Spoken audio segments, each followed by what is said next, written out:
What is going on, everybody, and welcome back to another episode of the Run the North podcast. Today, we are in the midst of free agency, so we'll be talking about a lot of signings that have gone on. We've each got a list of some signings that we want to talk about that we're going to kind of drill through, and then we're going to be finalizing, talking about some QB prospects in our eyes, where people rank and stuff like that, and also talk a little bit about some trades that were made, including the one for the number one overall pick. But before we get into all of that, boys, how are we doing? I'm dead inside. I'm so happy. And this is the best day of my life. See ya. Oh my God, stop your gloating, you cock. No, he has no reason to be happy. He's just being a bully. There are like legitimate reasons I get to be happy. The Vikings are doing great things, and I love it. Yeah, exactly. The Packers gain nothing from this. This is the only thing I can latch onto, man. Packers don't. The Packers gain literally nothing from this. You're still going to be hot ass next year with Jordan Love at quarterback. Geek can actually be excited because the Vikings are now going to walk away with the NFC North, assuming the Lions don't go on some crazy run. You're going to be in the fucking basement right there with us, if not below us. I was going to say, I kind of like the Bears more right now. I do too. Yeah. I do too. Ah, damn. You're the least biased Packers fan I've ever met. I love it. You guys act like I disagree with you. Like the Packers are a bad team right now, and they are in a bad situation. Like, sure, Rodgers will get some draft capital, and Rodgers is creating all this drama, and he'll be gone. But okay, Mr. Utah State's gonna step up. Whatever. I'm not gonna run him off yet, but first round quarterback. Yeah, he's played 4 games, so like it's unfair to completely write him off. It's also not fair for what a lot of the Packers fans are doing and saying, well, Aaron Rodgers didn't play until whatever year, so he's going to be just as good. No, he's not. Yeah, that's not how that works. Even if Jordan Love is good, even if he pans out, he's never going to be as good as Rodgers. So don't pretend like he is. Shut up. You're morons. You sound dumber than Bears fans right now, and that is a really low fucking bar to hit. My favorite tweet was that stupid Packers podcast tweeting out, who's the better quarterback? And then it's Justin Fields and Jordan Love. I hate that account so much. I hate that account. I'm fully convinced every Packers page on Twitter is just a troll account, like that Freeze Sports dude. They are all just copycats. He's a legitimate troll. All you have to do is listen to that podcast for 5 seconds, and they are dead serious about what they say, and it's the funniest thing ever. Oh, so they're just dumb. Every Packers fan hates them. Me included. I legitimately, it's so weird, like hating 95% of my own fan base. Like, that's how I feel about Vikings fans right now. You've seen me on Twitter yelling at them. Mm-hmm. That's a weird feeling, hating 95% of your own, but to be honest, most Packers fans I meet on Twitter are just delusional morons. I was going to say, it's just the Twitter. It's just the Twitter people. They're all idiots. I don't know if either of you have ever journeyed to NFL Facebook, but that is a real place. That's fantasy land. I'm not 95, so I don't have a Facebook account. Okay, hey, sorry. First of all, shut up. Anyway, I bring this up only because I saw these Bears fans on NFL Facebook talking about how upset they were that the Bears got DJ Moore. They were just like, how could we get this guy who hasn't hit 1,000 yards in like 3 seasons? I'm just like, he hit 1,000 yards flat? Did he not hit 1,000 yards? 3 years in a row. Like 3 years in a row. And then they're also like, oh, he's so mid and he's old. I'm like, he's 26. Like, what? He's not even 26, he's 25. He is younger than our 3rd round pick from last year. He's younger than Velus Jones Jr. He is younger than Velus Jones. That's crazy. Other than David being broken inside, Geek, how are you doing? How's COVID treating you? Oh well, COVID's a bitch. I do not like it. It really is, man. 2 of our 3 members have gone down in the past few weeks. Miller is coming for you. Yeah, maybe not. Maybe Monty. Maybe the Monty signing is his version of having to deal with COVID. That's his bad break. This is my first real heartbreak. What? Yeah, this is the most broken I've been over a Bears player leaving. Brandon Marshall? I didn't like Brandon Marshall as much as I like Monty. Marshall was better, but I had Urlacher was different because he retired. Okay, second most broken. You're right. I forgot about Forte. I cried over Forte. I sobbed over Forte in front of my 8th grade football team. So Nice. Mitch hurt for like 5 minutes, and I was like, wait a minute. Wait a minute, he Wait. fucking sucks. Yeah, because Monty's like good. He's a good football player. He's not great.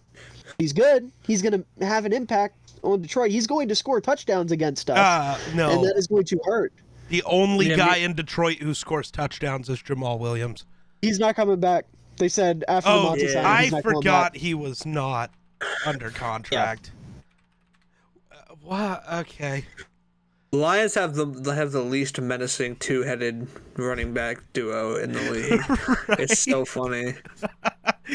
Like, I like Monty. He's not a bad player. But the idea of Monty and DeAndre Swift is kind of hilarious. This is a That weird puts fear in no combination. one.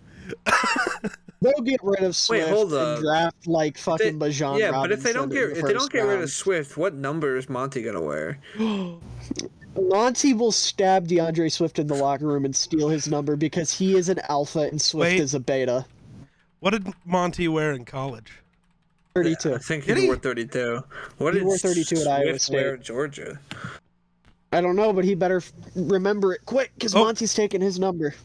David Montgomery in high school wore 7, so I think. Andre Swift. He also played quarterback, apparently. Yeah. So, Yeah, I knew that because he was our emergency quarterback for a long so time. there you go. Monty can just rock 7. It'll be great. Dude, I really hate. I think Andre Swift the thing also that- wore 7, so now they have to fight over 7. I'm switching to 7. no. The other thing I don't like about this move is like, since we brought in Travis Homer 5 fucking minutes after the fact, you're celebrating. He's our 3rd string running back. I'm celebrating because Travis Homer is a cool name. That's it. Oh, okay. I thought You okay. signed the He's a cool wrong name. Seahawks running back. That's all I know. Hey, the Eagles got No, the penny listen, first, the man. idea is the Bears are going to be going running back by committee. You're going to have Homer as your 3rd down back. Herbert's going to be RB1. And then they're probably going to draft another running back. That's going to be your change of pace back to replace Montgomery, and that's probably going to be a day 3 pick. And I don't love running back by committee just It's because Eric I'm a fan Gray. of... Sure. I Eric don't know. Gray I is still have, now. I still have my Compare. heart set on Spears. I have my heart set on Spears. That would make up for Monty. That is the only player that would make me forget about David Montgomery. Isn't Tajay Spears a speed guy, anyways? Yeah. So Speedy you just pass want catcher. 2 Herberts? Herbert's not as fast. Okay, but you just want 2 guys who are just speed, nothing else? No, that's That's first a of all, that's horrible not committee. what Spears is. First of all, that's not what Spears is. He's not just speed. Spears has great vision. He's That dude can good at ball. making cuts in the open field. Yeah, and for being 5'10", he's surprisingly physical. If you get Spears, the concept becomes Herbert is your between the tackles, quote unquote, bruiser, if you want to call him that, because he is capable of running through some guys and taking on some contact. Spears becomes your pass catching, change of pace back, adds a little bit of juice to it, and then Homer's your 3rd down back. And that's what the Bears, if you bring in Spears, that would be the group. Or alternatively, Spears just makes Homer obsolete and you just run 2 running backs like Chicago did last year, which is also a possibility if you were to get Spears, but I doubt they spend a pick on Spears given how high he's probably going to go. It'll probably be like fucking Chase Brown from Illinois, and then every Bears fan will cream in their pants, and I'll be like, okay. I will be the least excited Bears fan in the world if we draft Chase Brown. Nothing against him, by the way. I haven't watched him. I don't know how good he is. He doesn't move me like he does every other Bears fan because they see Illinois and have a fucking orgy session with themselves. I'm just saying words at this point, man. My brain isn't working. We noticed. We did. But we talk about all these signings. Obviously, we're in the middle of free agency. We're right in the midst of it, right in the thick of it. A lot of stuff has happened. So instead of listing off every single free agent signing that's happened so far, we decided that we would all compile a list of 5 and share 2 or 3 of them each, and we will talk about all the signings that we bring up. So who would like to kick us off? Well, we Someone else started with talk. Monty. Go ahead, Jake. Give us some Okay. info. I will start with, let's see, let me look at my list. Jesse Bates to the Falcons is the first one that I had written down because this is super interesting to me. Like, obviously they need secondary help, but like free agency is a big part of it is like choosing who you want to sign with, and I I just find it weird that Bates was like, yeah, Falcons. I think the Falcons, and maybe he's from Atlanta. I don't know, or maybe he like has some kind of connection there. But other than money, I see no reason why a guy like him who can still ball would sign with a team that really is pretty far off from competing still. And so it's a little confusing, but I think from the Atlanta perspective, it's a slam dunk because they filled one of their biggest needs like the second day of free agency. Like, I mean, like with a guy who has potential to be top 5 at his position. I'm not sure if you would put him there now, but I kind of still would. So that's my first guy. But I think Jesse Bates to Atlanta is a slam dunk move for them, and they're looking like they're trying to get pretty serious pretty quickly here, especially in the division they're playing in. So yeah. Yeah, if you think about it, from Jesse Bates's perspective, you're going into a secondary where you already have AJ Terrell and what the fuck, Casey Hayward. My Casey God, Hayward, yeah. could not remember dude's name. You have Casey Hayward, you have AJ Terrell. There's a pretty decent shot they could go corner in the draft, depending on what edges are available. You know, the secondary's already pretty nice in Atlanta. You get to go be a part of a pretty nice secondary. Could improve on the pass rush through the draft. And then offensively, like, if Ritter's any good, like, if he can take a step or two and be like a Kirk Cousins, Geno Smith, Dak Prescott type guy, I mean, that could be a really good team. Now, the coaches would have to figure out that the guy who wears number 8 exists and maybe use him. I think that's a big part of the Jonnu Smith trade is they can use him as the pass blocker, allowing Kyle Pitts to actually go do stuff. Kind of the same vibe as what Minnesota just did at tight end. You sign another guy so you can make your other tight end just a wide receiver too, basically. Yeah, like here's my question. This is a genuine question. Why is Kyle Pitts a tight end? Because he's a good blocker. Freak athlete mismatch, and he's a good blocker. And putting him at tight end, he's going to be on safeties and linebackers most of the time. Right. Who can't compete. That's a mismatch you can absolutely abuse. It's just now. I mean, no, it would be a bad move to move him to receiver full time, but to do something like Minnesota and Kansas City do and play him in the slot at times, or line him up off the line of scrimmage and have him run routes against linebackers and safeties with a quarterback that can hopefully play football, because they did not have one of those last year. It'll be a lot better. I think Kyle Pitts will be fine this year. It'll be like, I have a lot of faith in Arthur Smith. I really like Arthur Smith. It's also just this thing. Kyle Pitts could come out and do like the Julio thing, where he comes and gives you 1,500 yards, but like 2 touchdowns. Because for whatever reason, the Falcons don't like to target their best red zone threats in the red zone. That's always been a thing. Yeah. With Arthur Smith, with literally any coach that has ever coached there. I don't know why. Also, like, Julio Jones would probably like lead the NFL in touchdowns, most touchdowns in a season if you counted times he got tackled at the 1 yard line. So like, who cares? Like, That's valid. But yeah, I mean, Jesse Bates, I think it's a good move for Atlanta. Kind of like the way Geek pointed out, isn't the worst move for him personally. And I mean, if they're trying to build a team that can compete, filling your biggest need before the draft process is really even full swing, and before free agency is full swing, is very, very good for them. Are we calling that their biggest need? Because I think pass rush is their biggest need. Well, so they have Grady Jarrett, and they have who the fuck did they draft last year? Ebiketie. Yeah, Ebiketie. They just re-signed. Like, they need pass rush help and front seven help, but it's not like they were one of the worst pass rushes in football last year. Yeah, if Tyree Wilson is there, he's on Falcon. Sadly, but yes. Sadly, yeah. Again, they're trading up to 7. Okay, sadly. It's the same argument you make about a good pass rush making your secondary better. A great secondary can make your pass rush better. Yeah, I get that. I don't know. That's fair. I mean, I still don't. Trust Grady Jarrett. And, like, Yeah. can he have a good season as a DT? Because the defensive tackles have really been beating the defensive tackles can't get sacks allegations recently. Yeah. Like, Chris Jones just got, 15? Like, Okay, Chris Gray Jones Jarrett, is also a freak. Yeah, but I'm just saying, Well, I mean, look at the guys like Dexter Lawrence and there are a lot Christian of guys who have been Wilkins and emerging Jordan at the Williams. tackle position. Yeah. But also, Gray none Jarrett of has those been great guys are for a the while. only pass rusher on their team. Like, he's the only threat people worry about.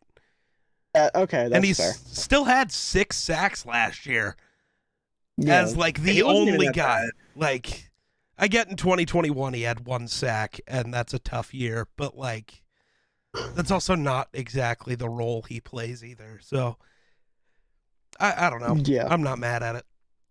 No. Still a I'm good not player. mad at it.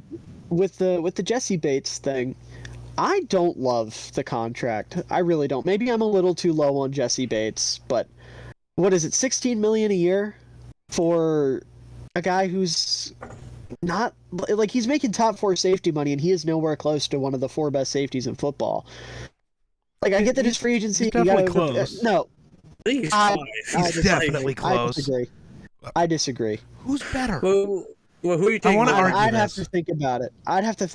Listen, I don't have a dog in this fight No, enough to argue the it. only I don't guarantees care enough to argue it. To me, that are I think the other better. guys I'm for sure taking him, like Derwin. Derwin, Minka. Yep. And Justin Simmons. That's the only guys I'm probably the taking. guys Myers? No. Byard's better. Those two are definitely very close. So Byard's 4, Jesse Bates is 5. There it Byard's is. also 32, so I don't give a fuck. Fuck you. I'm taking Jesse Bates every goddamn day. How old is Jesse Bates? Oh, that's also 26, kind of I believe. Oh, really? Yep. He is only 26. That is. Okay, maybe it's not quite as big of an overpay. I was thinking he was more along the lines of 28, 29. Yeah. I'm bad at ages, okay? But also, how much of his I'm- deal is guaranteed? That does matter. What are his guarantees? $12 billion. I am that weirdo that's just like, okay, cool, that's a cool contract. What is he guaranteed? I saw a tweet yesterday much. that was like, oh, sorry. Go ahead. I think he's guaranteed 36 million in the first 2 years. But I don't know how much of that was signing bonus better today. about it. But it's how much of it was front-loaded- signing bonus? So, yeah. Yeah. If it's front loaded and it's only 36 guaranteed, okay, that makes me feel better about it.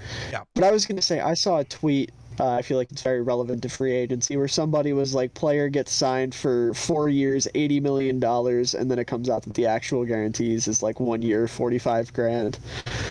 And it's very accurate. It's very funny. I love how NFL contracts work because they make no fucking sense. Well, they do, but nobody ever waits to listen. I blame a lot of the reporters. I'm sorry.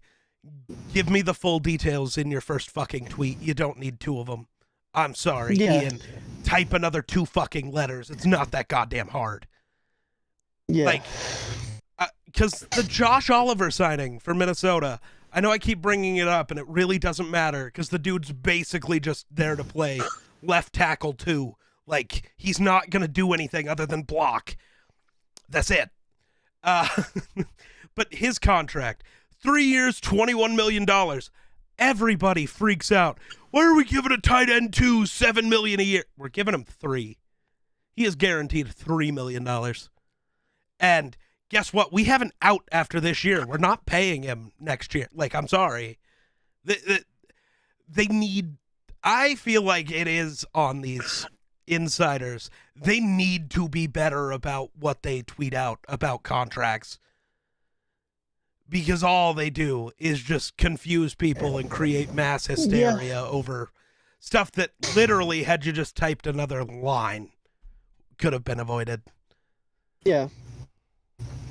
And now I will say I don't mind if the first tweet is just team A agrees to terms with player X. That's fine. And then it's blank, and then the next tweet is, the full details. But if you're like 3 year, $21 million deal, like Arden Key just got signed to, and then it's like the next tweet is 3 million guaranteed. Yeah, it's like why? Yeah. Yep. Wait, Arden Key just got. Who's signing Arden Key? Titans. 3-year deal. Yep. Why? He's solid. He is solid. And they just lost. They need defensive line depth. They just lost DeMarcus Walker. And David Long, who Okay. is just a defensive piece. I don't know. Have we considered somebody who is actually good? Arden Key is actually very Key's solid. Not bad. He was a good player for the Jags last year. They like him a lot, or their fans did at least. Okay, cool. He was a good player paired with multiple good pass rushers, and no, Tennessee's gonna expect him to be their best edge rusher. What are we doing? What are we doing here? It's Tennessee. The draft book is fantastic. What's their new GM's name? Rand Carthen. Yeah, sure. No idea. Yeah, he's gonna be out in 2 years. Bro is not cooking. He is not cooking. Tennessee has been fumbling the bag. All right. Now hear me out, guys. I understand I just got hired, but I have an idea. Let's trade Derrick Henry.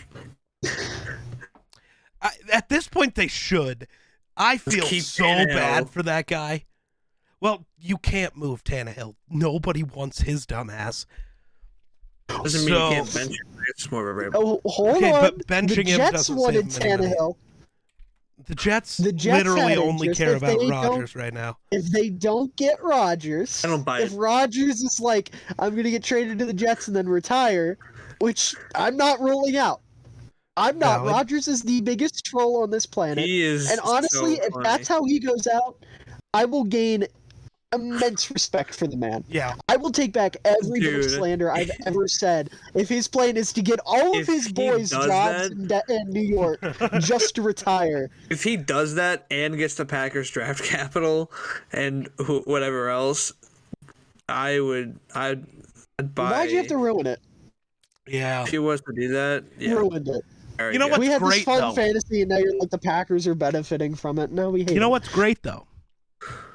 Why would the Jets target Tannehill when they could just see if Kirk wants to be traded? Oh no. The Vikings Zach don't Wilson get a choice. for We Kirk can't just straight trade up. him. To the Vikings, yeah. Zach Wilson, the MILF hunter, the Minnesota MILF hunter. We wouldn't That's a sick accept nickname. Wilson. That's a sick nickname, though. Yeah, you No, would. even lie. no, The I would Minnesota finally MILF win. I would finally win. If Kirk Bro, gets it's just traded, Young it's Gravy. Teddy time, God damn it. It would just be Young Gravy at quarterback. No, That's literally what Young Gravy is. He's a Minnesota MILF hunter. don't care. True. Don't want Zach That Wilson. Zach Wilson Young Gravy feature going to be crazy. It's the cover of fucking Little Yachty's Minnesota, but with Young Gravy and Zach Wilson. Yeah. Oh, How any of what we It's just said destiny. relates to Jesse Bates? We don't know. it doesn't Do we matter. ever? It is Jesse Bates. We don't care. Move on. Jake, next time. Who wants to go next? Who wants to go next? Oh, are we gonna do this like in a circular Oh. fashion? I don't know. Are we? Or my? All right. I I'll run through my mean, we three. can go back and forth. Okay. Oh, Wanna you go only back had 3. I had 5. Fuck. Well, Five. no, I should we're know all of us supposed were to going through all say 5. 2 to 3 because we could. Oh well, I guess you guys already decided we aren't. Yeah. You don't have the same Anywho. guys on the list. Yeah. That's fair. I just don't know how long we want to talk about it. We're 23 minutes in and we've covered Jesse Bates. Yeah. We also haven't talked about a team trading down from the number 1 overall pick. Oh my God! No one cares. The Bears got 4 picks and a receiver. Fields still can't throw. Ryan Poles still can't draft. Can we move on? Fuck. He's an idiot and he's a racist. Okay. So what's a? Hey. I'm sorry, that's just my response to anyone who criticizes Fields at this point because don't- it's funny. Did you not see me having to getting in a fight in your so much Miller recently. Football Madden Don't make League me think- Discord? I did not see that. Because no. people were Was there trying to say racism? Fields was a better passer than Kirk Cousins right now. That And is you're atrocious. an idiot if you say that. That is atrocious. I was like, dude, That is no. a horrid thing. And then Fields' O-line was so much worse. Actually, we were both bottom 5. If you want to say the Bears Yeah. were slightly worse, fucking cool. That's just because Christian Darrisaw and Brian O'Neill exist. But, well, didn't you see Sam Mustipher getting thrown around? Dude, Garrett Bradbury weighs 12 pounds and couldn't stop me if he tried. Sam Mustipher weighs 4 pounds and couldn't stop me if he tried. There's only one way to find out. Run Oklahoma. Sam Mustipher couldn't stop Twitter user JPalNFL on a bull rush. Sam Mustipher, you heard it here first. Meet us at the NFL draft. We're never getting Sam Mustipher on the podcast. Draft, we're putting Sam Mustipher and Twitter user JPalNFL. We're gonna run head to head in a Texas drill, or not in a Texas drill. What's it called? Bull in the Oklahoma ring. drill. No, an Oklahoma drill is something different. I'm thinking bull in the ring, where you have two guys line up on opposite sides of the pad, and then they just hit each other, and they're trying to get past the other one. It was an old lineman drill that I did in middle school. Maybe that's just a weird Maryland thing. I don't know. But anyways, we're going to have Sam Mustipher and JPalNFL go at it live at the Combine while the Geek Slays announces the Vikings' first-round pick. Let's go. Which will be a defensive tackle from Albania. Because Minnesota's trading up to 3, and we're getting C.J. Stroud. John Robinson at 3? That's crazy. I'd be so pissed. No, you would. You would love it. No, I genuinely would. If we trade up to 3 with one of those 3 quarterbacks available, and we took anyone not named one of those 3 quarterbacks, I'm killing everyone. Just like Miller couldn't have objectively been too mad if the Bears stayed at 1 and drafted Hunter Lepke. He couldn't have been. I couldn't have been mad. My brand wouldn't have allowed it. I would have had to push crazy fucking. You would have had. But John Robinson isn't my brand. He's just my favorite player in the draft. There's a difference. Okay, whatever. Am I going or is one of you both going? It's up to you guys. What do we want to do? You want to announce one of the Packers signings? Oh, that's right. It's free agency. They don't sign people. But go ahead. Packers re-signed Keyshawn Nixon. Anyway, yeah, for $6 million goddamn dollars. Yeah. Horrible contract. Man for $6 million in the year of our Lord 2023. You paid this man like he's prime Devin Hester. You know, Kenny Nwangwu, who's better, is only making like $850,000, right? Our kick returner does actual things on offense. Kenny probably will this year if we move on from Dalvin. If you're smart. Well, no. Oh, no, you still have Ty Chandler under contract, don't you? Yeah. Who do you think would get reps between those two as an RB2 since... I have no idea. Madison's I know gone, nothing right? about Chandler. Probably. Well, there's still a world. If we trade Dalvin, apparently we still want to keep Madison. But he's like on the open market right now. So he could leave if he wants to. Okay, fair. But I also think he's kind of waiting because it does seem like people want to be in Minnesota. Jake, why do you look so ominous? He does. He looks fucking... I've had enough. Bro, it is that. This is the Hat Man. Enough. Yo, it's the Hat Man! The Hat Man! Live on the Run the North podcast, I'm here to tell you that Aaron Rodgers is going to be hosting Jeopardy next year. Let's go! He was actually really good at that, so I'm down. Yeah. He was very good at that. Who do I actually want to talk about?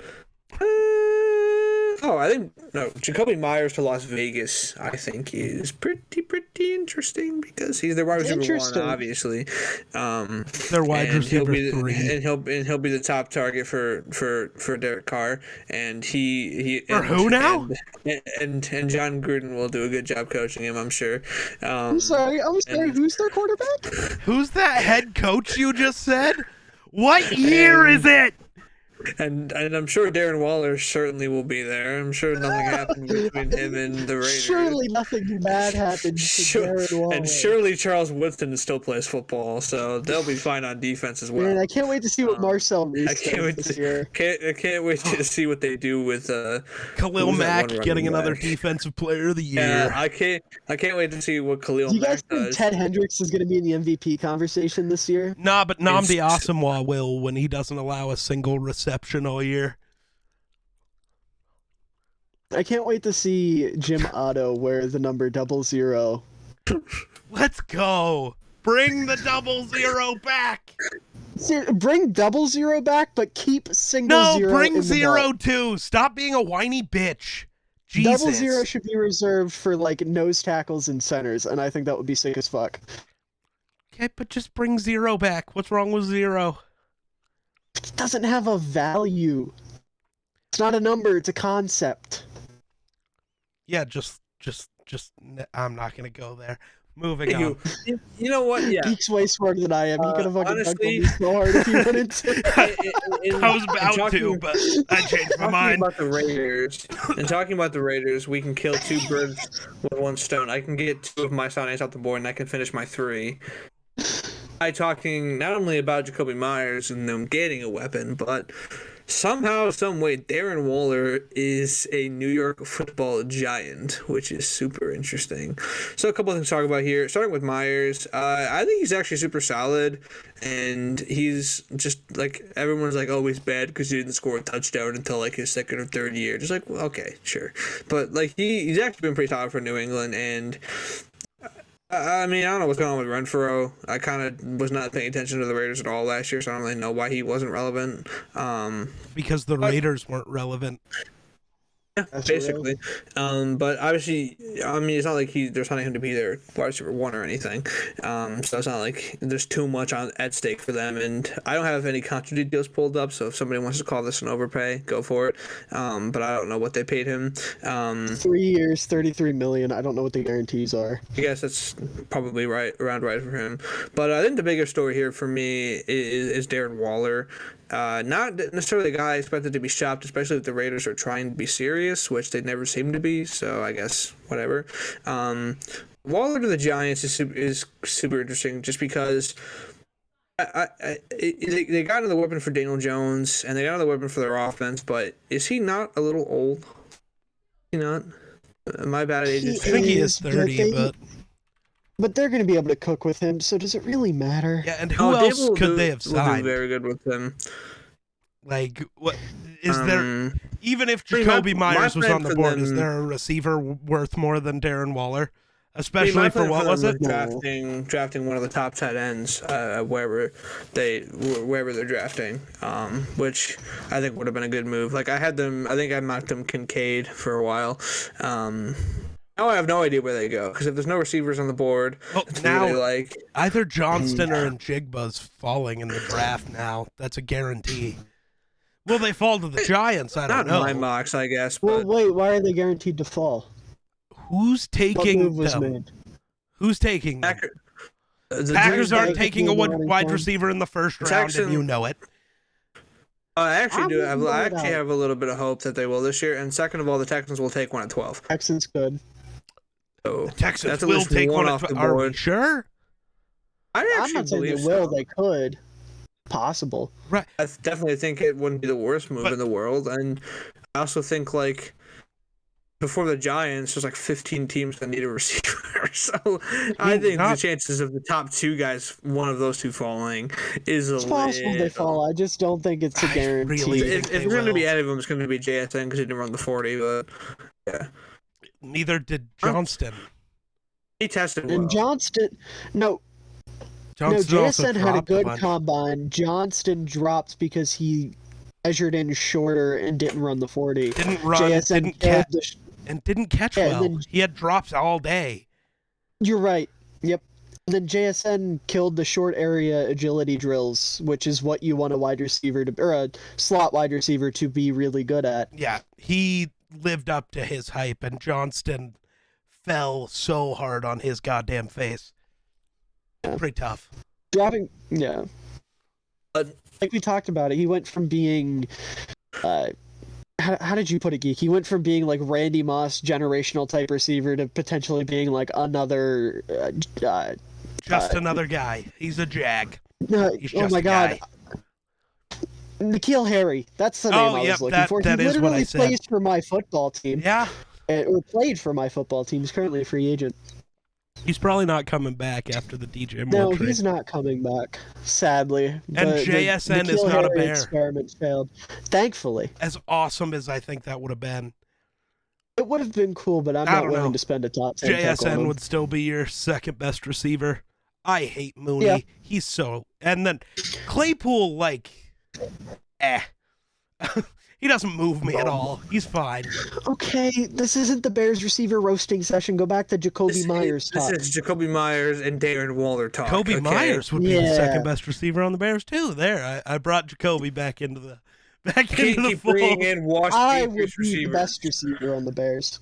DJ Moore No, exists. Jacoby Myers He got is, shit on is, there. is is certain. I mean, like, there's less to talk about with him than Waller, but I mean, like, Waller to this Giants offense, I mean, they're doing exactly what they need to if they're going to pay Daniel Jones, is at least build around him, you know. And they need a wide receiver one. Once they get that offense is pretty good, especially since they're going to have Saquon next year. They have Andrew Thomas, and Evan Neal isn't necessarily completely out of the league yet. And there are definitely pieces there, and that defense definitely has some potential. So, I mean, I don't know. I think it's just kind of the Giants just getting desperate for a weapon.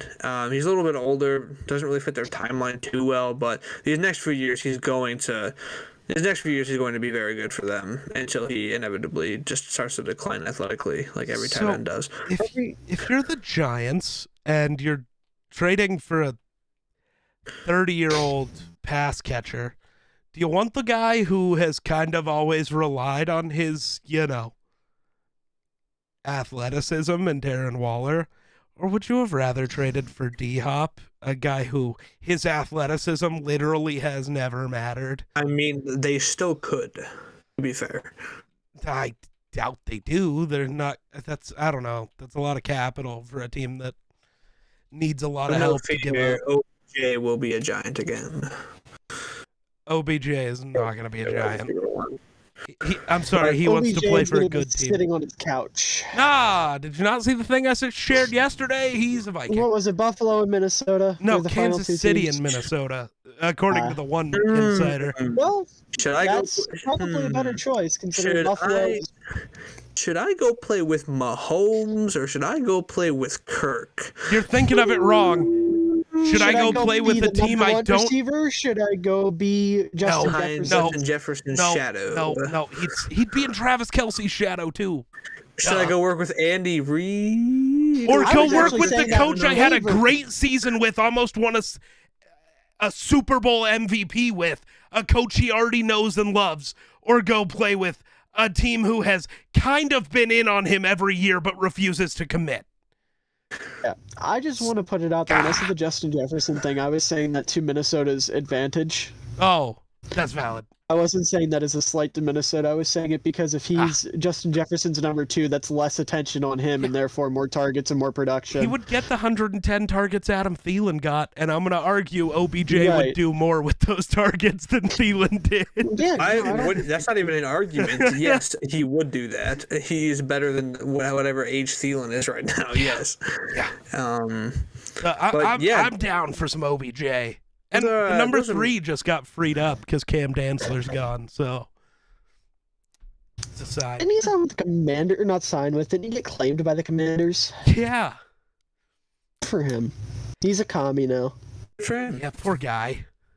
He just got signed by Riverboat Ron. Poor guy. Respect Riverboat He's Ron. gonna become the next Josh Norman, isn't he? Enemy. He's just gonna go start getting into fights with who's this generation's OBJ? Is it gonna be Jamar? No, I don't think Jamar's mouthy enough. I don't know. Didn't you see the texts he supposedly sent to his baby mama? Allegedly? Well, listen, Allegedly? Allegedly. First of all, there's a difference between how you treat your baby mama and your competition, okay? That's a whole who's other mouthy thing. enough then? That's what I'm trying to figure out, because I don't think it's Jamar. AJ Brown's pretty mouthy. Yeah. I think Justin Jefferson definitely is that same kind of competitive fighter. Yeah, but he's not mouthy. Jefferson's humble. He's humble. Like, the worst thing Jefferson does is he makes his catch and then he stands up and does the first down thing. Yeah.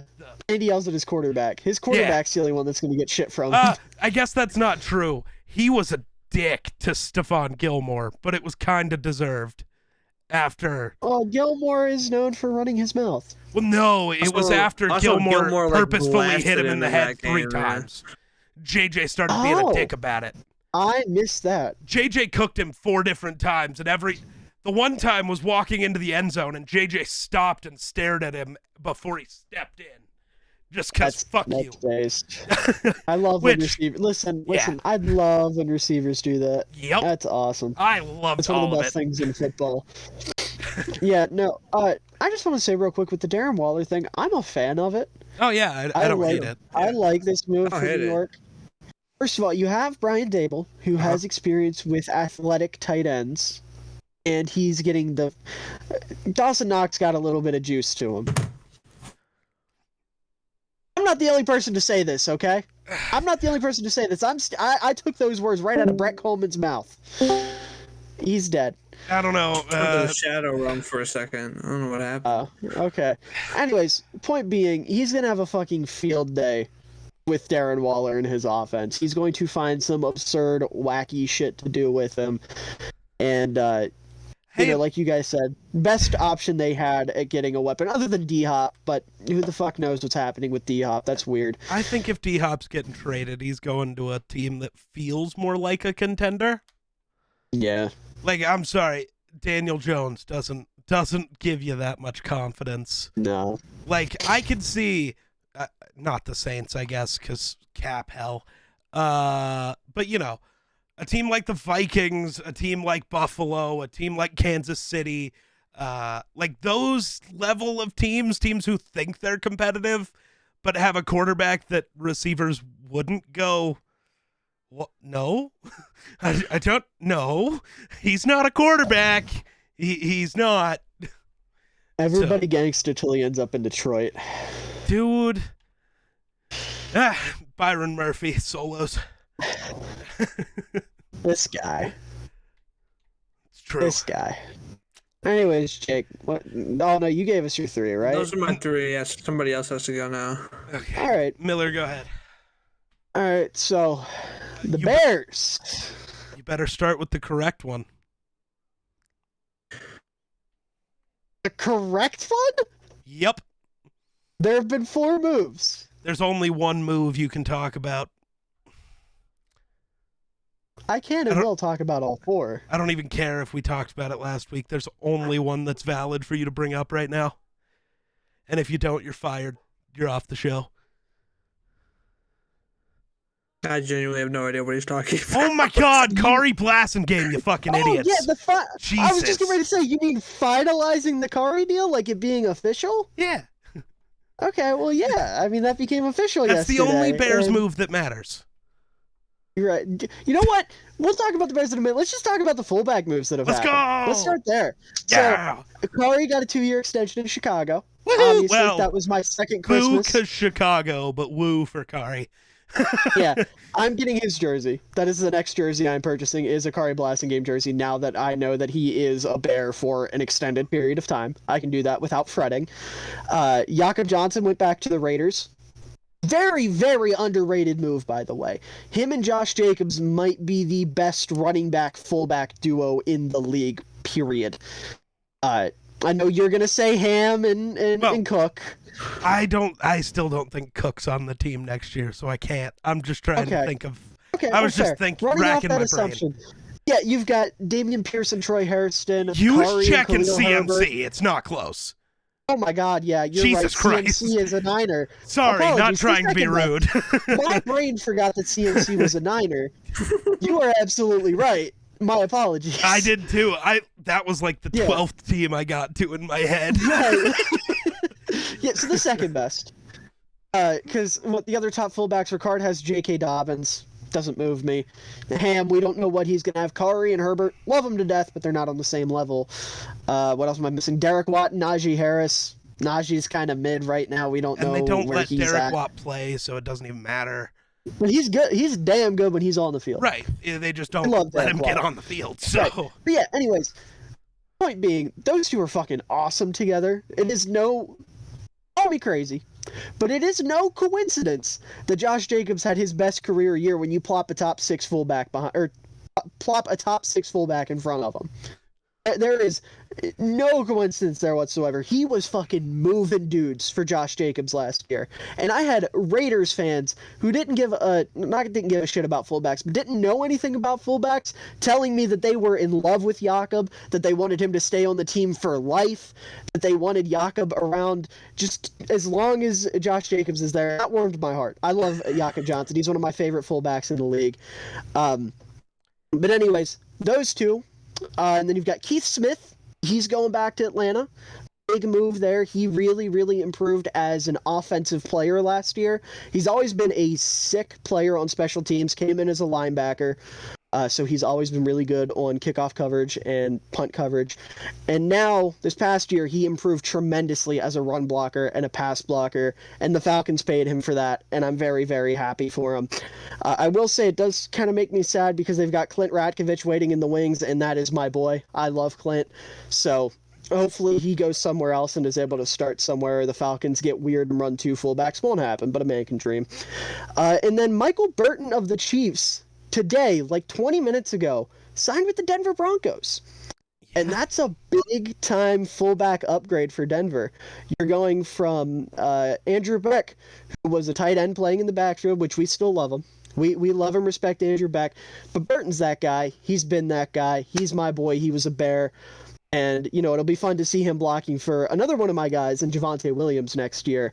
And then Andrew Beck, may he rest in peace, will now be playing tight end for the Houston Texans.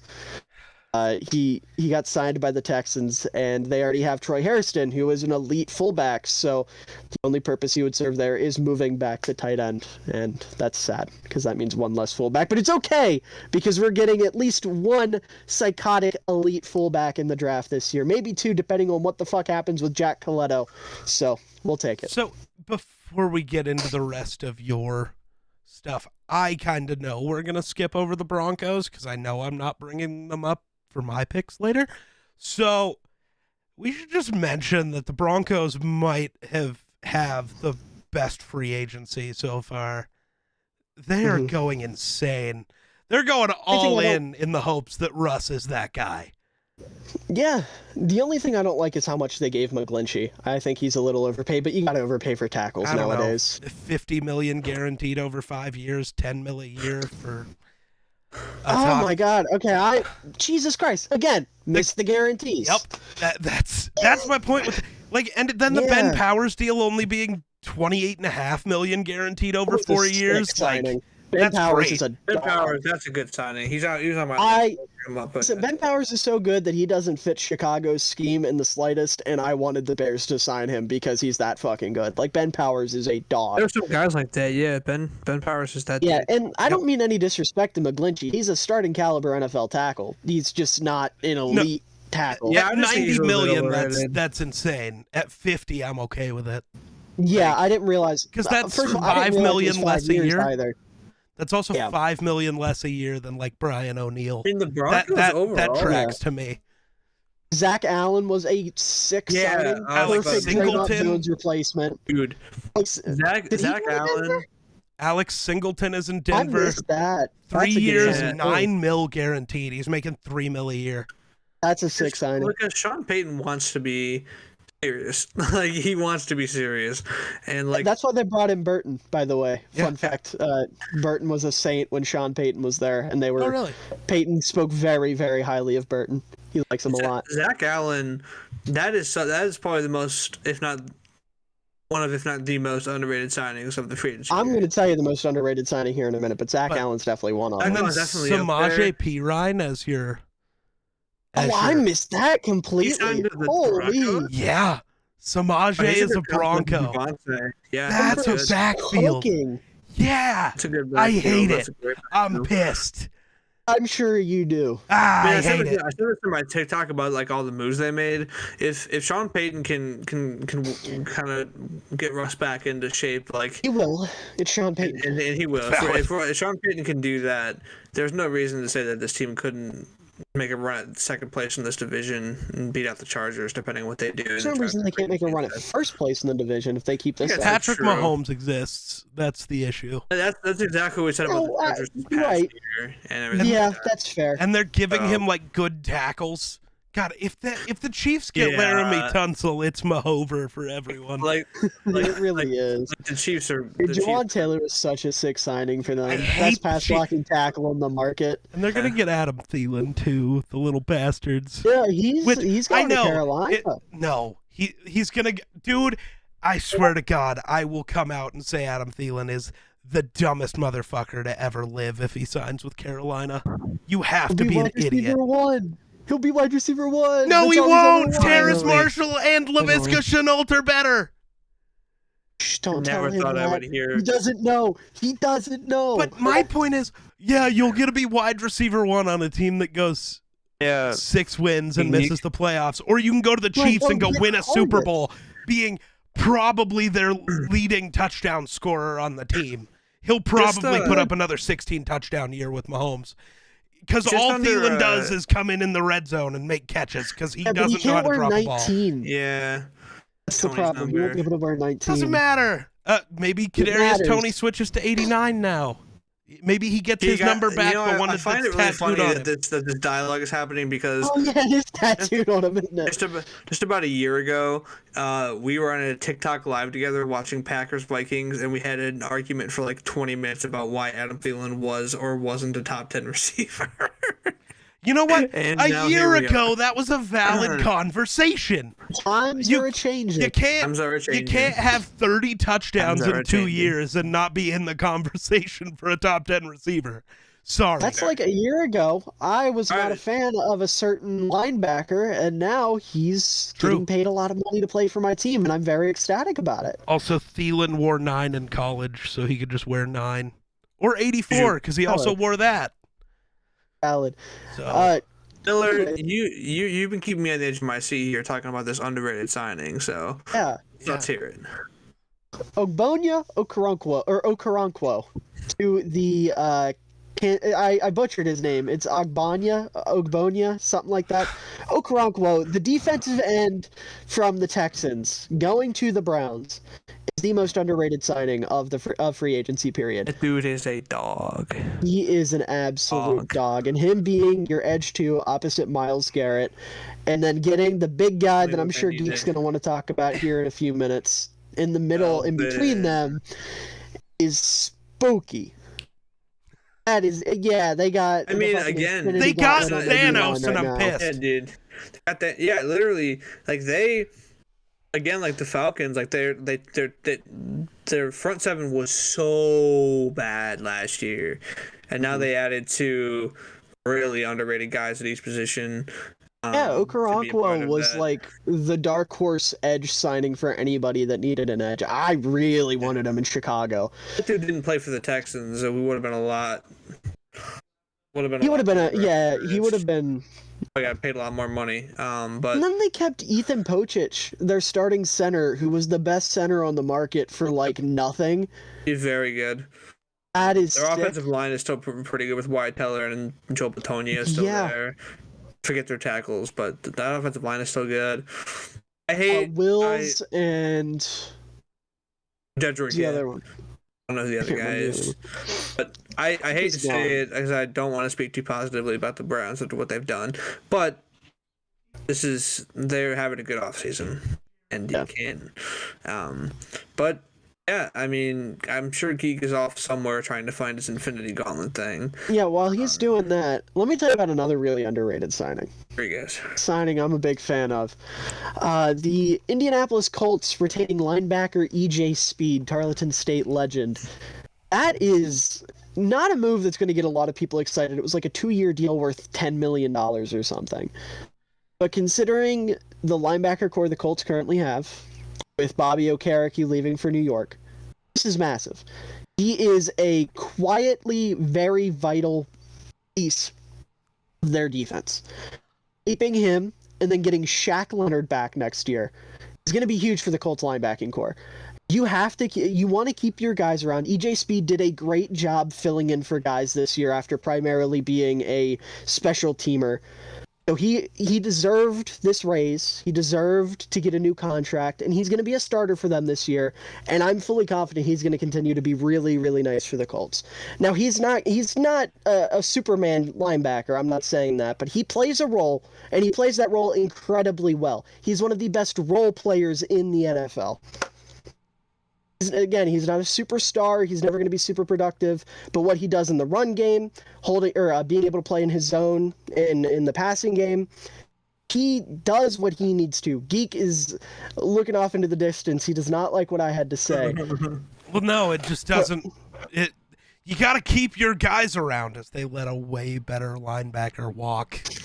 I know. I don't know. The line of thinking is confusing.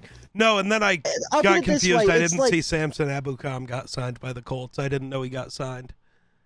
I was very mad he got signed because I also wanted him in Chicago. By the way, just want to put this out there. I wrote an article. 10 players the Bears could target in free agency. There were 10 guys I really liked. Every single player from that article has now been signed to an NFL roster. Not one of them is a Chicago Bear. We got to watch next season. We got to learn who is actually a good GM, Poles or Miller Football. If those 10 guys are good and the guys Poles signed sucked, like, uh-oh. But if those guys all suck, but Poles, like, hits on everybody, we just learned Miller can't be a GM. He's out. Let me put it this way. The signings we did make, especially at linebacker, my linebacker pick was a lot more conservative than what we did. I really liked Bobby Okereke. That was the linebacker I listed, and I was like, this is key for for Matt Eberflus's defense. This is his guy. He's a rangy, athletic linebacker. He's a tenacious run defender. So they threw that to the wind and got fucking TJ Edwards and Tremaine Edmonds, who are both better at everything. So, like, I'm not complaining. I just think it's funny. Like, that's the thing, that's journalism. You think something's going to happen and then it doesn't. You make your predictions and whatnot. I don't know. That's what my journalism teacher told me when I brought it up to him today, so. Sorry. Oh, no. I'm looking at NFL.com's free agency tracker, and they're just wrong. Listen, Byron Murphy did not sign with the Commanders, dog. I hate to break it to you. They know. Fucking weird. But second of all, I just want to say, why is it always that you find the weird shit when I'm talking, and then I say something and you make a face, and I think, oh god, I'm an idiot. I said something wrong. You should have called me on my shit. And then it's never that. It's just, oh, somebody's an idiot on Twitter. Oh, somebody did something on NFL.com, and then I look like a fucking moron for panicking. Well, it's His jersey's on sale right now on NFL.com. Right. Oh my god. That's the shit that we get. I called the DJ Moore trade. Fuck you. I win. I told you it was coming. Nobody listened. You did. They called me a madman, but I was right. Everybody gangsta until Geek breaks the Rodgers trade live on Run the North. That'll go my guys' jerseys are on sale. Why are they in Minnesota? Kirk for Rodgers. Straight swap. I'd take it. I'd take that. I mean, we'd probably we'd win the NFC. Guaranteed. Yeah, you would be a lot better, but can you stomach Aaron Rodgers in a Vikings uniform? Probably. I handled it with Favre. I like Rodgers as a person. Or not as a person, just like as a player. As a player. Yeah, you know what I meant. And actually, I don't know, as a person, he's fun to listen to. No, he's not. Yeah. But, and he's fun to listen to when he's on the Pat McAfee show. He's actually, when he's talking ball, he's pretty insightful. It's fun. No, the other thing that broke my brain, did you see how cheap the Rashad Penny deal was? It was like nothing, but it's a running back deal. What do you expect? It's a running back who averages 7 yards a carry. He also has injury problems. I'm not even anti-Rashad Penny anymore. I'm just saying I can understand why he signed for cheap. For $600,000, you can understand $600K. That's all he's guaranteed. Yeah, this wasn't it was kind of cheap. It was like $3 million. No, it's under $1 million. For 7 yards a carry behind the best offensive line in football now. Rashad Penny, if he stays healthy, is going for 2,500 yards next year, I promise. It's a guarantee. Jake's unhappy. I don't know why he's unhappy, but Jake's unhappy. And I've broken Miller Football. Ew! I just drooled everywhere. Oh, gross. That was bad. No, $600K guaranteed? Yeah. It's a total of $1.35 million.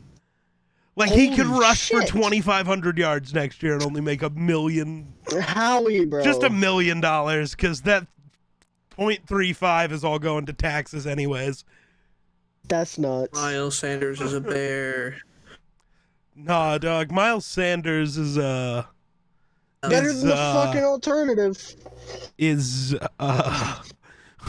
the fuck is Miles Sanders gonna go? He's a Bill. He's a Buffalo Bill. He's a Charger. Miles Sanders is a Charger. John's a Charger. John. Bijan can't go to every team in the NFL. I wish he could. Every team could use him. But that's not how it works. But John has to fly to a new city every week and play for a different team, actually. Honestly, that's that'd how be his so NFL sick. contract's going to work. He has to practice with every team. No. Whoa. Listen, I would take Miles Sanders in Chicago over the alternative. True, you would. You know who has a... What the fuck? Well, is there any other signings you wanted to run through? I mean... Guess who has the 11th Yeah. most popular jersey on NFL Shop right now? I'm sorry, I'm being goofy, but... Some Viking. isn't No. it? It's gonna offend you as well, Miller. It's Jordan Love.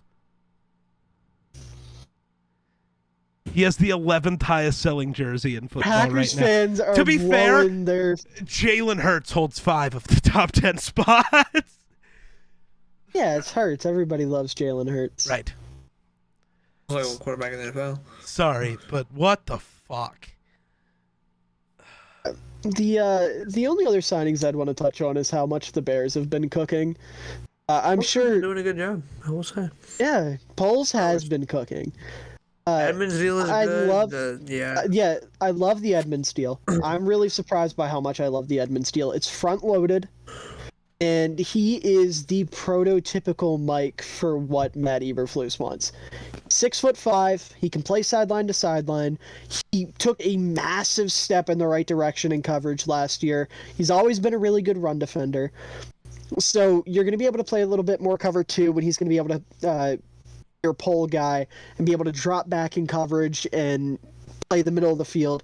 Something that, even though he's better at football, Roquan Smith could not do because he was smaller. Edmonds is going to be better at what we needed him to do, or what we need him to do, than Roquan would have been. I want people to get that in their heads. Roquan Smith is the better linebacker. Nobody is saying nobody with a brain is saying otherwise. I might say I'm sure there's some Bears fans. Really? I've never watched any of the Bears linebackers that they just signed or Jack Sanborn get bodied by Carson Wentz. So, I don't know. There you go. Fair enough. But anyway, the point is, Roquan Smith does not fit the Bears' defense. And the reason we did not want to pay him $20 million a year, $100 million total, is because he did not fit the Bears' defense. We tried it. He made some big plays and tackled a lot of people. But if you really sit down and watch what was going on, he was getting swallowed up by offensive linemen. He was getting trucked by Carson Wentz. He was ending up out of position. He was just not playing at an elite level like he had been. And then you send him to Baltimore. He's in a 3-4 defense again, and he plays incredible. Moving on from Roquan Smith was the best move for all parties involved. This is the last time I want to talk about it because I'm so sick of hearing about it. Roquan benefited, the Bears benefited, and the Ravens benefited. All 3 parties involved are better off now that this move has been made. For $4.5 million more than what we would have had to pay Roquan per year, we have 2 of the top 20 linebackers in football. That is awesome. E.J. Edwards was a stud for Philadelphia last year. His contract was a fucking steal, which makes me feel a lot less bad that we had to pay Tremaine Edmonds a bunch of money. But that deal is front-loaded in the first 2 years. It's not near as much guaranteed as it looks. So they're both good deals. You pair them with Jack Sanborn, who looked awesome last year for a UDFA, and all of a sudden, the Bears linebacker core feels like a Bears linebacker core again.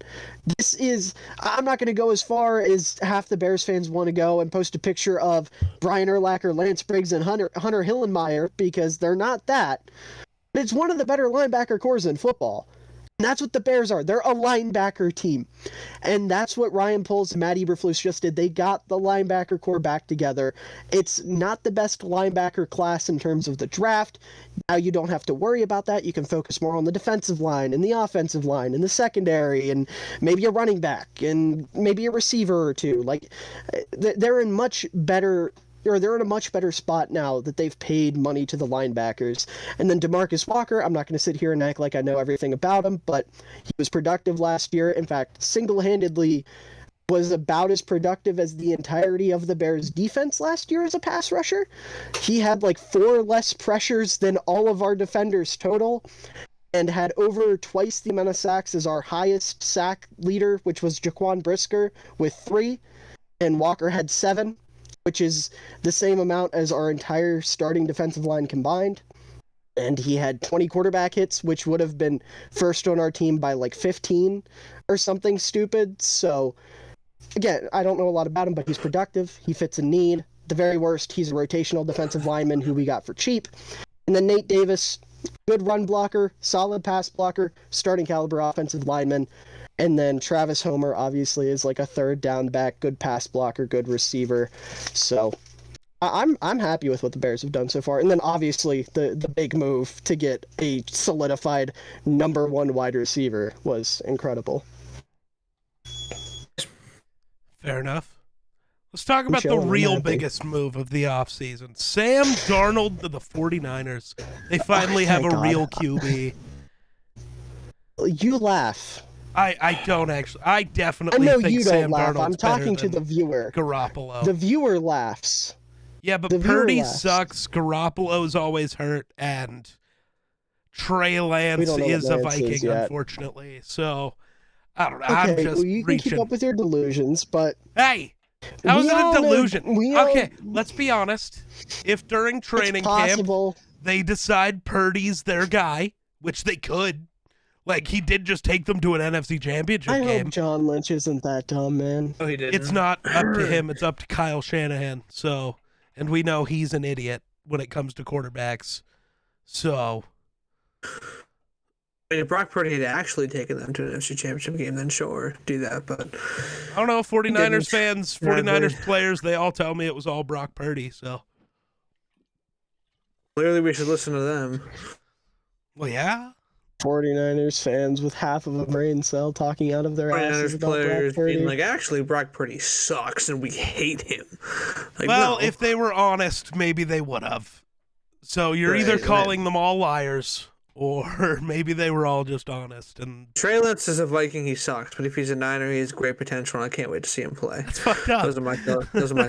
That's fucked up. That's fucked up. That's how my take's going to shift. No, moving on from the stupid Sam Darnold idea. Although it is interesting. I do have a question. Oh, it's an intriguing signing for sure. Yeah, I mean, they have to roll with 3 quarterbacks at least on their main roster, and Darnold is not a bad choice. Like, I know we talk a lot of shit on him.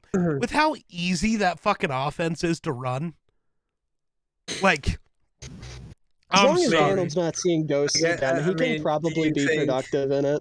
Do you think Darnold is better than Brock Purdy? Yeah. Yes. He's better than Brock Purdy. That's not a high bar. So, like, yes. Brock Purdy's a third-string quarterback. But Geek, well, what are some of the signings you had written down? Well, one of them is just because I'm confused. Why did Jameis go back to the Saints? I don't know, man.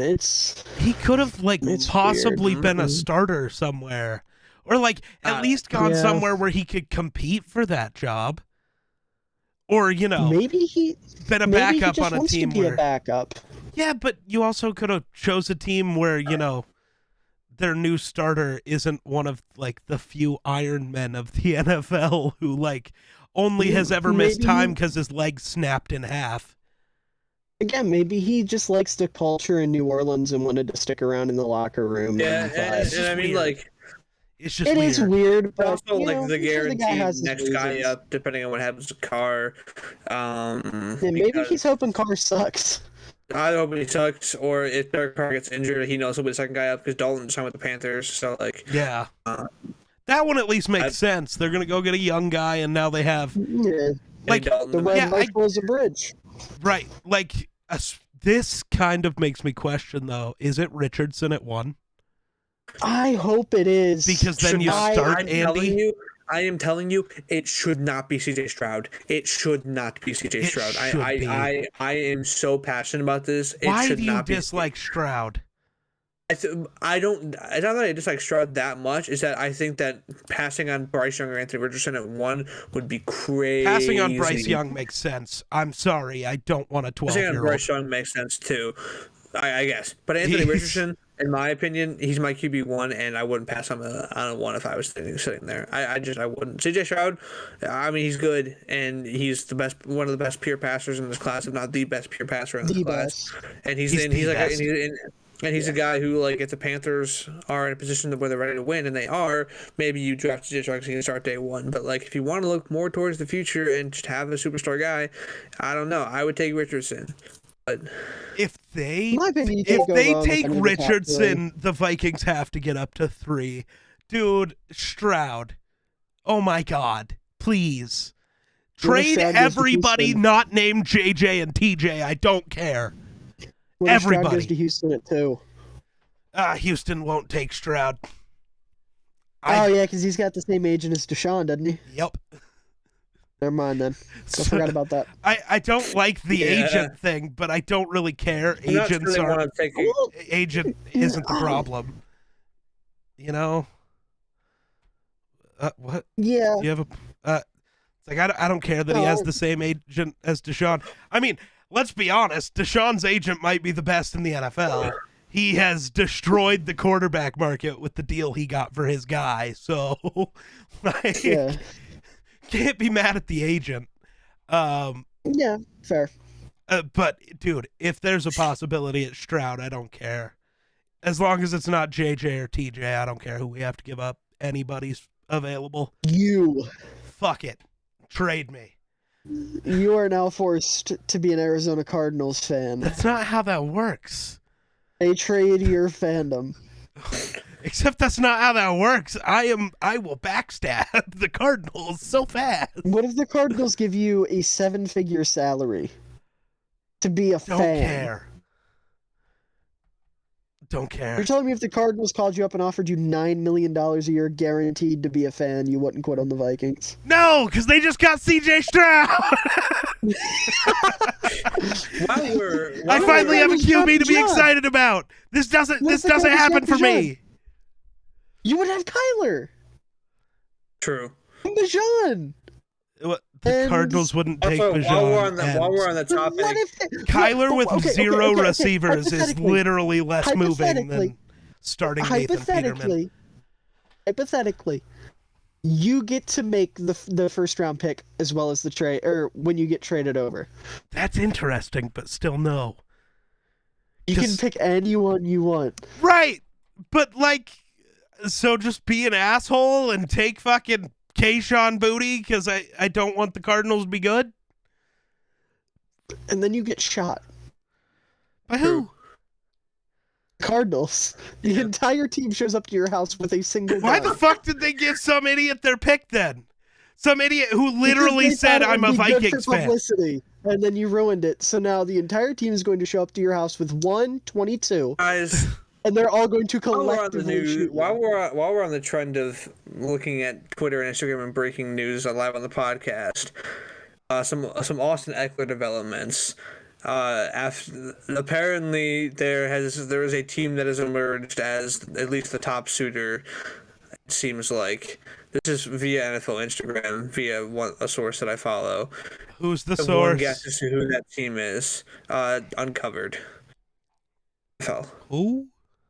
He's a guy on NFL Instagram who just got approved by the NFL as like an actual like a certified source. So choose your next words very carefully. It's not. I'm telling you, it's not who you think it is. Okay. One guess though. I'll let you guys both guess, and I'll tell you. Bills. No. Dolphins. No. I changed my guess. Fuck.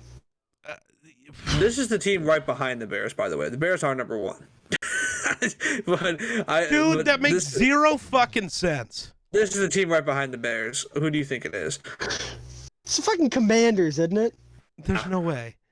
Who's your guess before I say the list? The Chiefs. I don't fucking according know. to this list, from a source that I have found to be pretty reliable in the past, top suitors for Austin Eckler right now: the Bears, number 1, Falcons, the Patriots, and the Texans. Not a single one of those teams makes sense. No, especially not the first one. Right. I really hope. No, I'd argue the Falcons make even less sense. Why do they want a worse Cordy P? They already have Algier. Cordy P fills the role Eckler would be in, and Cordy P's better. You need a wide receiver too. You need a wide receiver too somehow. Yeah. That's Cordy P. That's his job. His job is to play every role they ask of him, including starting games at safety if needed. I guess that won't be anymore. They got Jesse Bates, but that's why they did it, so they didn't have to put Cordy P at safety anymore. Geek, I forgot who you even mentioned as your first signing. You're confused by it. That's all I remember. Jameis. Oh, Jameis, right. What else you got for us? Yeah. Well, I'm going to bring up the one that makes me the most angry now. The Garrett Bradbury deal pisses me off. Welcome back, dude. Baby. Hey, you shouldn't be cheering as a Packers fan. He'll score a touchdown on you again. That's not even what happened, but he will catch a pass technically against you. He is better than Josh Myers. Yeah. Your defense also is afraid of him. Can't tackle him. Big scared. Kenny Clark will. Then why did Kenny Clark just watch him grab the ball and run? Kenny Clark agrees what we all agree, that offensive linemen catch ball funny. Just knows ball, sadly. Anywho, but no, yeah, Garrett Bradbury deal not good. I don't know. $5 million a year isn't bad, but no, dude, but why aren't they like at least considering drafting it? I mean, they still could. My guess is because in the 3rd round, who's actually gonna be there? John Michael Smith's not going to fall to the 3rd round. God no, he's going in the 2nd round undoubtedly. Easily. He might go pretty early 2nd round. Is he getting rated higher than Olu at this point? Oh, he always has been. Yes, yeah. What are you on? I wouldn't even say Olu's Olu's the 2nd center. I wouldn't. Might be Whitler. I like Whippler. Or Whitler yeah. His name Ohio State. I could see all of them going before the late 3rd. Early in the 2nd round. That's a stupid Packers thing. I was told that Josh Myers is the Packers' best offensive lineman today on NFL Twitter. Which Bach and Jenkins don't exist. It is as far off as you may think. Well, he's the 3rd, I guess, because then it's just Josh Nyman and Royce Newman. Isn't it Zach Tom? Isn't Zach Tom the other starter? He was underwhelming his first year. But no. The Bradbury deal, like, I get it. He does fit what Kevin O'Connell's trying to do with this offense. He's just, I don't know what it is. Dude is so weak. And maybe it would help if we could actually put him in a Jason Kelsey role where he just gets to be the helper. Like, he's not asked to just block people. But, like, we're in a world where Ed Ingram exists. So you gotta force Bradbury to... You're not helping Ingram. You are the only guy blocking here. Because Ingram just kind of forgot that he was on a football field. I don't get it. So, like, Bradbury's not the worst. And, again, 3 years at $15 million isn't bad. I just think you could have upgraded pretty easily. But again, like, if you can... It sounds like it's very weird. Apparently, the running back market has stalled because of Dalvin Cook, according to the internet, which is interesting. Great job, because that means all these people, you can't even get a 5th out of them. We're going to magically get a 2nd because everybody wants Dalvin not out of the Cook. question at all. If you get a 2nd for Dalvin, I will take back every bad thing I said about Kwesi, because that would be a fucking masterclass move. It's so possible right now. Like, if truly that many teams are in on him, I mean, Yeah. And so if you can get a second, then this deal I really hate. Because you could get Whippler or Smits or Olu. And Olu I kind of view as exactly the same as Bradbury. I don't know why. He just seems undersized and weak. I have not watched centers, so I haven't watched Olu. I've only watched John Michael Schmitz and Whippler. Like, the reason I wanted Schmitz is because he's the exact opposite of Bradbury. He's just a fucking monster. Schmitz is going to be awesome, like, day one in the NFL, dude. I want Schmitz so bad. Yeah, so do I, but kind of not a point at this point. Watch Pittsburgh draft him at 32. I don't even think they need a center, but watch them do it just to fucking spite us. They have no good O-linemen, so they might as well. I don't know who their center is, but their O-line sucks, so you might as well. Just go O-line heavy in the draft. Get Osiris Torrance with your first pick. I'm beginning to think Osiris might be the best offensive lineman in this class. Watching everybody else, watched him, so I can't speak. What I have seen, he's definitely got a case. Like, nobody else has been that impressive, and then for all the people saying Osiris Torrance is a second-round guy, they're wrong. He's like the only he's the only guard that I would really trust taking. Oh yeah, the first couple of rounds, maybe even the first three. Like, I was gonna say, especially after what's his name. I was gonna say, if Voorhees was healthy, he's early. He's still not better than Torrance, but he's an early guy. But other than he's that, a day two pick. The next best guy after Voorhees, a healthy Voorhees, like Steve Avila from TCU. Yeah. The kid North from Carolina. NC State. Yeah. NC State, fucking love. He's a day 3 pick, but I love him. Yeah. Yeah. Oh no, he's Chandler Zavala. Zavala. Yep. I want him in Chicago so You've bad, dude. seen me mock him to Minnesota a lot, so like I don't hate him. It's just listen. Brett Coleman brought him up in his Bears rebuild, and I have been hooked ever since. I take that man's word as the fucking gospel if it's not apparent.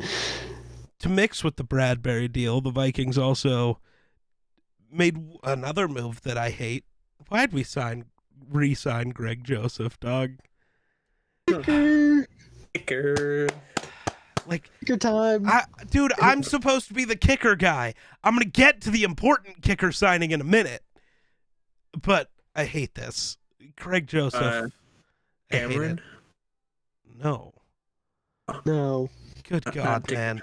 What about the other Minnesota signing? Giving Andrew DePaula, our long snapper, the largest guarantee for a long snapper ever at $2.7 million. That was a good move. Largest ever? For a long snapper, yeah. That's based as fuck, dude. Yeah. Good for him. I'm so happy. Bears legend. I'm so happy. Bears legend. But you want to talk about the Davenport deal? Why does everybody hate the Davenport deal? People don't like Davenport. Why? It's not even the deal. It's just people don't like Davenport. What did Davenport do? Other than, like, be pretty good. Because, okay. I don't think he underwhelmed, but that's what the narrative is. I don't mind Davenport. I don't feel too strongly either way about him. I'm just kind of mad with him. I think he can be nice in Minnesota.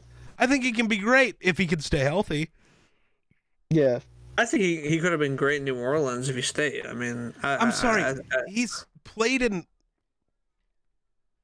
He has started 32 total games. Has 22 total sacks. That's not bad. Especially for a guy who also, like, I'm trying to find his snap count thing.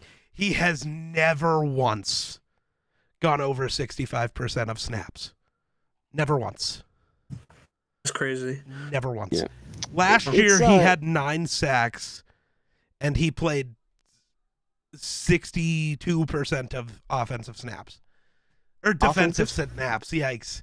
You know what I meant? Like, yeah.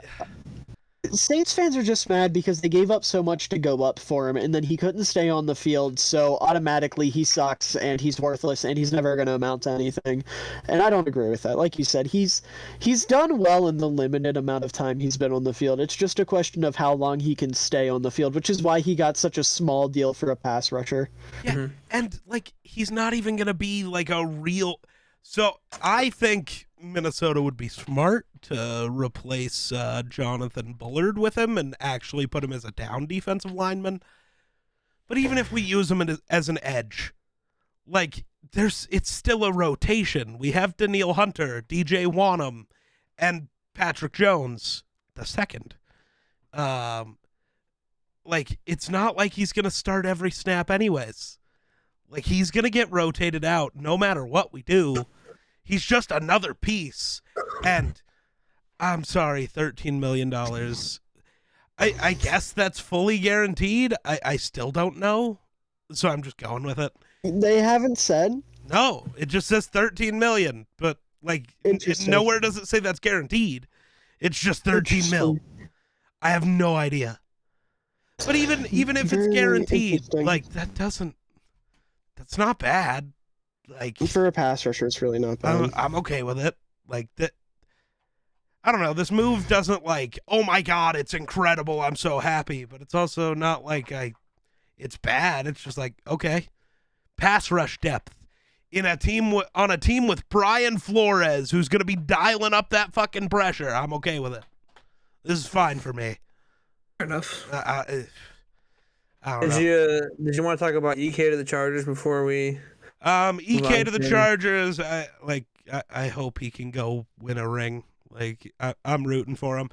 No, the important one, because I'm the kicker guy, you let him talk about fullbacks, let me talk about kickers.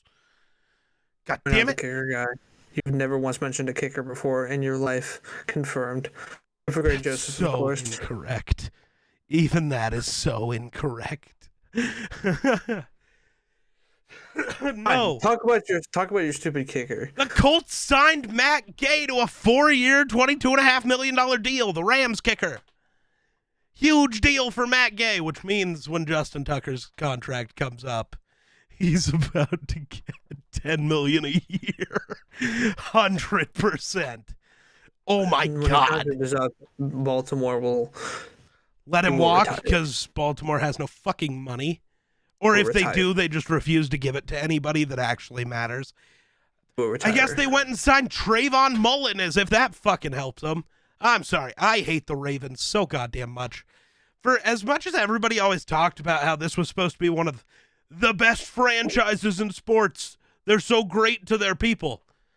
Their report card comes out and basically all of their players hate them and now they refuse to pay anyone who's actually, matters to their football team. So fuck the Ravens. That's the last thing I want to mention. Fuck the Ravens. Well done. If you want to throw us a quick time check, because I have a feeling 127. Okay.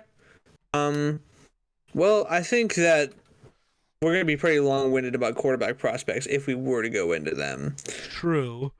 Do we want to yell about a couple more? I would say a good way to cap off the episode would be talking about the Bears-Panthers trade is definitely interesting to talk about, at least to mention. Gilmore also got traded to the Cowboys, which is strange. That's true. Yeah. Just because I don't like the Cowboys. Yeah. But yeah, let's talk about the Panthers-Bears trade a little bit, because this is a trade with pretty big implications, obviously. The Panthers trading up to get who they hope will end up being their franchise guy, and the Bears getting a wide receiver 1 and a bunch of picks. So I think I would be remiss if I didn't throw it over to our resident Bears fan first. So Miller, obviously you've got to be pretty happy about this deal, but yeah, what do you think? I mean, I'm beyond stoked. I was really, really hoping, or not really hoping. I was anticipating what was going to happen with the first overall pick. I knew we weren't staying. I knew we weren't drafting a quarterback. Obviously, reports came out about that eventually, but I knew it from the start. And trading down to 9 with Carolina, admittedly, when I first saw it, I was like, oh, interesting because I figured the Bears would try to pull off the elusive double trade down like all the fans wanted them to. Even if that wasn't the most realistic thing, I thought it would have been interesting for them to at least make an attempt at it. But getting DJ Moore is massive. That was why Ryan Poles pulled the trigger so quickly in March rather than waiting until draft night, because if he waited, there's no guarantee you still get DJ Moore. That was the key. So you get DJ Moore, you get a first-round pick next year, you get a second-round pick this year, and you get a second-round pick the year after next. That's massive. That is a great, great haul for the first overall pick. Sitting at 9, you're kind of in an interesting spot because now you're probably out of range for guys like Jalen Carter and Will Anderson and Tyree Wilson, which sucks, obviously, because I'm Tyree Wilson's strongest soldier, but it is what it is. I'll live with it. We're in position to draft maybe one of the top corners, such as the number 1 guy, Christian Gonzalez, not the guy from Illinois. I'm sorry, Bears fans. Devin Witherspoon is not better. And then there's also the potential to draft a guy like Peter Skoronsky or Paris Johnson or Anton Harrison, whichever offensive tackle you prefer. Or Lucas Van Ness will be there at 9. Maybe you want to go that route. Or even trade down again and take a guy like Lucas Van Ness and still in the top 15, trade down a little bit. I don't know who would want to trade up, but, crazy things happen. So I'm pretty stoked about it. And on top of that, if you really want to get funky, you're in position to jump back up if you have to. If you're really sold, like Tyree Wilson starts to slip, he's there at the 7th pick with the Raiders. All the quarterbacks are off the board. You're afraid the Falcons are going to take him at 8. I wouldn't mind jumping up. Probably not the most realistic. That's just a fever dream, but I'm really happy with where we're at. DJ Moore is awesome. He's only 25, and I don't remember if it was on the recording or if it was us just talking before the podcast, but like Geek said, if you took DJ Moore's career stats and had him play for the Bears and he put up the same stats, he would be our all-time leading receiver in terms of yards, and he would be, I think, 3rd all-time in receptions for the Bears. So he's definitely productive, and he's going to pair well with Justin Fields. Yeah. I think one of the main dialogues from the Panthers standpoint, people are like, how could they trade away their only good weapon if they want a quarterback? And Geek, guys, I know you said this on TikTok and like Twitter in your comments, and I've seen other people say this, like, you would rather have wide receiver 1 as a need than QB 1 as a need. Just straight up, that is a fact. You would. Right? Like, it's the same exact thing with Justin Fields, okay? Like, the Bears didn't have any weapons, but they knew that they had their quarterback, right? So, like, it's going to be the same exact thing with the Panthers. Hopefully, whoever they pick works out, And I think that, again, like, when this trade first comes out on NFL Twitter, it jumps to the fleece. And while it could very well end up being a fleece if this quarterback doesn't work out, if this quarterback ends up sucking, then it's a fleece. But right now, when we haven't seen who they're going to take, no, it's not a fleece because they're trading up to get in a spot to draft their franchise quarterback, which is the main thing you need to win football games in the NFL. And if it works out, it's not close to a bad trade. It's a great trade if it works. Oh. That's how quarterback trades work. If Anthony Richardson or C.J. Stroud or Bryce Young, whoever, ends up being a great quarterback, then you're going to look at this and be like, wow, the Panthers really did it. Like, man. It doesn't matter what you give up as long as the guy's good. It matters if they're bad. Yes, Miller. Yeah. Speaking of quarterbacks, JPA Football just tweeted out the Packers are willing to wait until the draft to trade Aaron Rodgers if that's what it will take to get what they want in a trade. Dude, that handicaps the Jets so hard. But also, Packers, what are you doing? You have no leverage here. I'm sorry. We want to get what we want out of Aaron. We think he's a first-round pick. Fuckheads, guess what? If Aaron doesn't leave, he can just choose not to play, and you still have to pay him $50 million, right? Do you understand that? Or is your GM actually that fucking stupid? You have no leverage. Jake is down so bad right now. Hit the worst part is we can't see his face, so I can't tell if he's like being funny or if he's genuinely angry. He's trying to cope. He's just struggling. Cope. Jake, you alright, buddy? Why can't I be happy? Welcome to the club, soldier. Adam Schefter on NFL Live. We have our quarterback one for the future and a wide receiver. Shut up. Welcome to don't tell me to welcome to the Cope Club, Mister. I just lost a mid-running back. I don't care. Welcome to the Cope Club. Welcome to the Cope Club. Fuck you. Fuck all Packers fans. Stop. You have had 31 consecutive years of Hall of Fame level top 10 all-time quarterback play. Nothing to do with losing Aaron Rodgers. Yes, it does. Deal with it. You're not going to have the best quarterback in the league for like 1 year. Shut the fuck up. I'm sick of Packers fans crying. Maybe in those 31 years you should have won more than 2 Super Bowls. I'm sorry. Fuck you. I am not upset about losing Aaron Rodgers. You bozo. The reason I'm mad right now is because we're waiting so long to trade him. Because you're not going to trade him, and you're going to pay him $50 million not to play. Because Murphy is the dumbest GM in the league. Okay, you can pay for the third best quarterback in the division. Sure, best quarterback in the division. Who played better last year, Rodgers or Kirk? In every sense. Yeah, watch the tape. Rodgers is a better quarterback than Kirk Cousins, and Kirk missed more throws every game than Kirk did all year. But okay. You just said that Kirk missed. We're gonna do the Kessel Run in 14 parsecs. It's 12. Sorry. Fuck just you. Deal with it. I can't do it in 12. I'm not good enough. And Packers, you really just treat every Packers fan the same, man. Jeez. Yeah, I do. Jeez. You told me I was different. No, I am gonna treat all Packers fans the same. You are the most spoiled franchise in the NFL. Own those frauds. Deal with it. Really Be angry really for a week. For that one. Deal with it. He's real as fuck for that one, let me tell you. Yeah, I mean, like... Cope. Okay. I mean, there's no point in arguing the fact that losing NFC championships is a lot worse than having a losing season, and watching your team choke in the playoffs constantly is depressing and terrible, especially when they weren't supposed to lose and everything like that, and they lost on your birthday, so you broke the camera that your parents just got you. Vikings do that a lot, and the Vikings have done that every time they've made the playoffs ever. Allow me to play you a song on the world's smallest violin. Right? Okay, whatever. 4 Super Bowls, more than both of your teams combined. Don't care. Don't worry, you'll never see another one. Don't care. I probably will at some point. I'm going to live for a while. Hopefully at some point in the next 7 decades. I'll see another The Packers not having an owner is actually a problem, though. Because there's nobody to hold fucking Mike Murphy, or what the fuck ever dipshit GM's name is. Nobody holds him accountable because there's no owner. He just gets to be shitty at his job all the time. I don't care who's who. It literally doesn't. Nobody can hold anybody accountable. There is no leadership. Is my point. Jake, if it makes you feel just wait until I go live on the Run the North account from the Packers owners meeting. You just wait. Did you actually buy Packers stocks? What? Last year when the Packers stocks were on sale, did you buy them? Are you actually a part owner? Oh, I own. No, but I did. Yeah, nice. I own stocks in the Packers. Imagine if I did. I didn't. Yeah. I know a bunch of Vikings did, which is fucking hilarious. Yeah.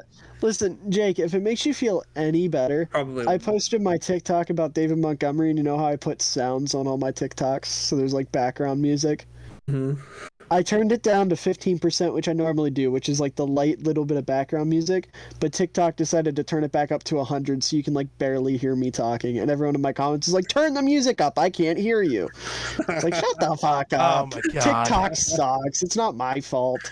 TikTok is really a trash app. Change it. No, homie just didn't actually double check it. Even if you lower it to 15, depending on the sound, it's not actually that low. You have to check it every time.